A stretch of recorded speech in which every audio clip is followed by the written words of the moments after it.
Okay, good morning. Hello, everyone. My name is Adamika Arthur. I am the CEO and Executive Director of Health Tech for Medicaid. We are a nonprofit organization, and we're really dedicated to innovation in Medicaid. So many people know I'm an epidemiologist by training. I ran hospitals in Northern California for a long time, almost 2 decades. And then I think out of just concern, really realized that health technology as a field was growing and moving, yet the people that I saw who were having real challenges getting into care were never really considered as a part of that marketplace. One of the most important elements that we realized, it wasn't just about access to care, it was about trust. Trust in the system, trust in the science, trust in the government, trust in the people delivering it, trust in people who would take the data and manage it in an appropriate way. I created space not just for my daughter to be well and covered and advocated for and taken care of, but had to do any and everything that I could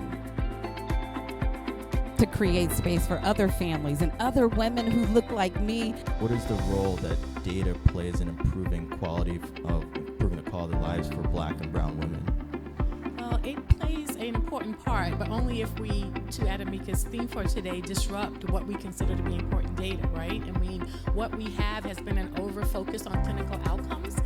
And so literally when we only focus on that, what happens is, and I speak to hospitals all the time, and they will always say to me, well, we haven't had a maternal death in 5 years or 10 years. I'm like, that's not the goal. But I'm asking you to actually start funding the communities and the organizations that have the solutions ready and accessible today. We don't have time for you to sit here and to try to come up with something brand new. We need you to spend your money wisely. And we hope that you'll continue to work with Health Tech for Medicaid and Adamika's efforts in this space, all of ours collaboratively, to change the environment, to accelerate the adoption of effective policies to make disruption.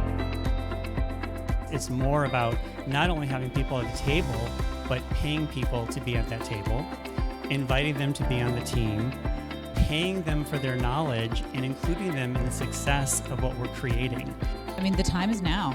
All right, like I said, the system continues to be broken. There is the time where it is when it is hard, is when you see the most innovation. What are you going to do to disrupt the systems? All of you guys have ways in which you can disrupt your community. You can disrupt the company you work for or you work within. You can disrupt your product, right? You can disrupt the people that you typically partner with, and you can start to think differently.